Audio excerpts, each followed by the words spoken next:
तो वहीं आम आदमी पार्टी ने बागेश्वर विधानसभा क्षेत्र से प्रतिभाशाली व्यक्ति बसंत कुमार को अपना प्रत्याशी घोषित कर दिया है और बसंत कुमार पार्टी के उपाध्यक्ष समेत कैंपेन कमेटी के उपाध्यक्ष भी रहे हैं। अब बागेश्वर जिले के एक छोटे से गांव सियूनेबाड़ बेजन में बसंत कुमार 2017 में भी विधानसभा का चुनाव लड़ चुके हैं। एक बार फिर से बसंत कुमार बागेश्वर सीट से ही चुनावी मैदान में हैं। तो अब बसंत कुमार जी से ही सीधे बातचीत करते हैं, हमारे साथ जुड़ चुके हैं। बसंत जी, बहुत स्वागत है सबसे पहले तो आपका इंडिया न्यूज में। धन्यवाद सर। बसंत कुमार जी, अब आपको आम आदमी पार्टी की तरफ से कैंडिडेट बनाया गया है। मेरा पहला सवाल यह है कि पार्टी ने आपको बागेश्वर से उम्मीदवार बनाया है, आपके इस क्षेत्र के लिए प्राथमिकताएं क्या रहने वाली हैं? देखिए, हमारा जो बागेश्वर है, मैं आपको बताऊं, बागेश्वर सबसे पहले चांदी के मुकुट के नीचे बैठा हुआ है, यानी कि बागेश्वर के चारों तरफ हिमालय पर्वत है। और हम अगर टूरिज्म की दृष्टि से बागेश्वर को देखें तो बागेश्वर टूरिज्म का सबसे बड़ा हब है और इसको कुमाऊं की काशी कहा जाता है। और यहाँ कौसानी जो जगह पड़ती है, आपने सुना होगा, उसको महात्मा गांधी जी ने स्विट्जरलैंड ऑफ इंडिया कहा था। तो हम समझते हैं कि बागेश्वर को अगर टूरिज्म के रूप में डेवलप किया जाए तो बागेश्वर के लोगों के लिए कोई भी रोजगार स्थापित करना बड़ी बात नहीं रहेगी, क्योंकि सैलानी आएगा तो रोजगार बढ़ेगा ऑब्वियसली। और इसके अलावा खनिज संपदा से भरा पूरा जिला है ये, और यहाँ का जो क्षेत्र है, इसके अलावा वन संपदा, जड़ी बूटियों से अन्य अन्य प्रकार की जो है जितनी भी यहाँ पर भौगोलिक परिस्थिति बहुत अच्छी है। और टूरिज्म की दृष्टि से देखा जाए तो मैं समझता हूँ कि हिमालयी जो डिस्ट्रिक्ट है, जिला है बागेश्वर और पिथौरागढ़, दो ही उत्तराखंड में जो है बेहतर कुमाऊं रेंज में अगर आप देखोगे तो दो जिले आपको दिखते हैं यहाँ पे। वसंत जी, लेकिन अगर जनता इस बार आपको चुनती है, क्योंकि कैंडिडेट आपको आम आदमी पार्टी ने बनाया है, तो प्राथमिकताएं क्या होंगी? आप किन समस्याओं को सबसे पहले हल करने की कोशिश करेंगे? देखिए, शिक्षा, स्वास्थ्य, रोजगार, जो आम आदमी पार्टी की मूलभूत आवश्यकताओं की, जो कॉन्स्टिट्यूशन को मानने वाले लोग हैं, हम आम आदमी पार्टी से जो जुड़े हैं, भारत के संविधान को सर्वोपरि मानने वाले लोग हैं। हम भारत के संविधान को एक आदर्श पुस्तिका के रूप में और भारत के कानून की पुस्तिका के रूप में मानते हैं। हम समझते हैं उसमें जो प्रोविजन है, प्राविधान है कि भारत के प्रत्येक नागरिक को समाज की मुख्य धारा से जोड़ा जाना चाहिए सबसे पहले, तभी हम आगे बढ़ सकते हैं। तो समाज की मुख्य धारा क्या है? रोटी, कपड़ा और मकान, बिजली, पानी, शिक्षा, स्वास्थ्य, रोजगार, ये भारत के प्रत्येक नागरिक को मुहैया कराना वो सरकार की जिम्मेदारी है। अगर हम चुनकर आते हैं तो सबसे पहला दायित्व तो हमारा ये होगा कि हम सबसे पहले वो मूलभूत आवश्यकताएं, वो प्राथमिकताएं जनता को मुहैया कराने का काम करेंगे, जिससे कि हमारे देश के, हमारे प्रदेश के, हमारे जिले के, हमारे उत्तराखंड के लोग आगे बढ़ने के लिए और भी क्रिएटिव वर्क करने के लिए और देश और दुनिया में अपना नाम रोशन करने के लिए आगे और कदम बढ़ा सकें। वसंत जी, चूंकि पहाड़ों पे पलायन एक सबसे बड़ा मुद्दा और खासतौर से पहाड़ी राज्यों में जब हम लोग उत्तराखंड को देखते हैं तो यहां पर पलायन सबसे बड़ा मुद्दा है, क्योंकि यहां पे सर्वाधिक पलायन होता है। अब पलायन को रोकने के लिए आपका विजन क्या है?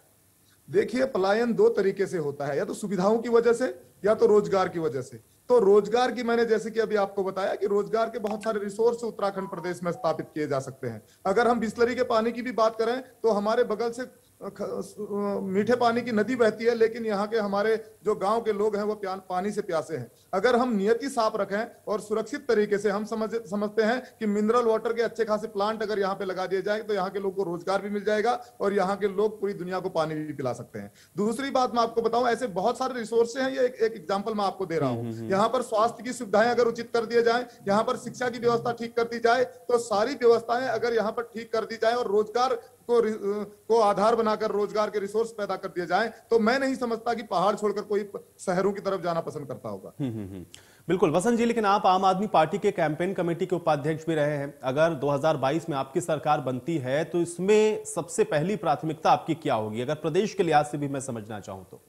देखिए, प्रदेश में जिस तरीके से भारतीय जनता पार्टी और कांग्रेस ने जो भ्रष्ट तंत्र फैलाया है, जो उत्तराखंड की वैल्यू को नहीं समझा है, हमेशा ये ठगने और बरगलाने का काम करते आए हैं। ये जब हम कहते हैं दिल्ली में हमने इतना सब कुछ करके दिखा दिया, तो कंपैरिजन करवाते हैं दिल्ली से उत्तराखंड का और नेगेटिव कंपैरिजन करवाते हैं। जबकि मैं बता रहा हूं, संसाधन युक्त उत्तराखंड, परिसंपत्तियों में आप ये देखिए कि हमारे पास प्राकृतिक संसाधन दिल्ली से ज्यादा हैं, क्षेत्रफल की दृष्टि में हम दिल्ली से बेहतर हैं, हर तरीके से हम दिल्ली से अच्छे हैं। और मैं समझता हूं कि दिल्ली से हमारे पास रिसोर्सेज ज्यादा हैं, हम बिजली पैदा करने वाले लोग हैं। दिल्ली में अगर हम बिजली खरीद कर अगर फ्री दे सकते हैं तो उत्तराखंड में भी ये सुविधा जो है उत्तराखंड की जनता को दी जा सकती है। दिल्ली में अगर हम पानी खरीद के उनको मुफ्त दे सकते हैं तो उत्तराखंड के लोगों का तो अधिकार है पानी पीना, पानी उनको मुफ्त मिलना चाहिए। तो इस तरीके की बहुत सी चीजें हैं जो उत्तराखंड की जनता को नहीं मिल पाई। रीजन क्या है? रीजन इसलिए नहीं मिल पाई, भारतीय जनता पार्टी और कांग्रेस इसलिए देने में असमर्थ रहे हैं क्योंकि उन्होंने सदनीयति और सद्भावना से काम नहीं किया, हमेशा भ्रष्टाचार किया। मैं आपको एक इंसिडेंस बता देना चाहता हूं जो गांव में हम सुनते हैं, जो हम ठेकेदारों के मुंह से सुनते हैं, जो कार्यदायी संस्थाओं में काम करते हैं, जो कॉन्ट्रैक्टर उनसे सुनते हैं। जब हम उनसे बोलते हैं कि गुणवत्ता युक्त काम क्यों नहीं कर रहे हो, तो वो अपने मुंह से बड़ी लाचारी से कहते हैं कि 40% तो भाई साहब हमको कमीशन ही देना पड़ता है, कैसे बताओ हम गुणवत्ता युक्त काम कर दें। तो ये मैं समझता हूं कि वो अपने भ्रष्टाचार का रास्ता भी बताते हैं। उत्तराखंड प्रदेश का जो बजट है उसका 40% भ्रष्टाचार में जो है सत्ताओं में बैठे हुए लोग खा जाते हैं, इसलिए उत्तराखंड का सही तरीके से विकास नहीं हो पा रहा है। हम समझते हैं कि उत्तराखंड प्रदेश में जब हमारी सरकार आ जाएगी तो सबसे पहले हम भ्रष्टाचार मुक्त उत्तराखंड बनाएंगे। उत्तराखंड के बजट को, लोगों की गाड़ी कमाई का जो टैक्स हमको मिलता है उसको उत्तराखंड के विकास में खर्च किया जाएगा। यह हमारी सर्वोपरि प्राथमिकता होगी और मैं समझता हूं कि रोजगार पर सबसे ज्यादा ध्यान दिया जाएगा और बिजली, पानी, शिक्षा, स्वास्थ्य। मैं समझता हूं कि शिक्षा के मामले में मैं ये समझता हूं कि जब तक हम अपने प्रदेश के लोगों को बेहतर तरीके से आदर्श नागरिक बनाने का प्रयास ना करें, बेहतर तरीके से शिक्षित बनाने का प्रयास ना करें, तब तक हमारे बिल्कुल वसंत जी। लेकिन एक और बड़ी समस्या है पहाड़ों पे, खासतौर से जब हम लोग देखते हैं तो वो है क्वालिटी एजुकेशन की। एक तो एजुकेशन नहीं है और दूसरा ये है कि जो एजुकेशन मिल भी रही है उसके अंदर जो गुणवत्ता होनी चाहिए शिक्षा की वो नहीं है। आम आदमी पार्टी तो इसको लेकर के बहुत फोकस्ड है, दिल्ली के अंदर भी आपने स्कूलों को लेकर के बहुत काम किए। शिक्षा को कैसे सुधारेंगे अपने ही विधानसभा क्षेत्रों के बारे में अगर मैं आपसे समझना चाहूं तो? देखिए, मॉडल ऑफ एजुकेशन की जो बात कही, आज दिल्ली का जो मॉडल है, विदेशों से लोग आकर, दूसरे देशों से लोग आकर जो है दिल्ली के शिक्षा के सिद्धांत को, उसके सिस्टम को समझने का प्रयास कर रहे हैं और दूसरे देशों में भी लोग उसको अप्रिशिएट कर रहे हैं। मैं समझता हूं कि हमारी तो दिल्ली में सरकार चल रही है और हम समझते हैं कि उत्तराखंड में भी अगर हमारी सरकार आ जाए तो हम क्वालिटी ऑफ एजुकेशन को प्रोवाइड करने में सर्वोपरि रहेंगे और सबसे ज्यादा बेहतर तरीके से हम उस काम को कर सकते हैं। चलिए बसंत जी, बहुत शुक्रिया हमारे साथ जुड़ने के लिए, उस तमाम बातचीत के लिए।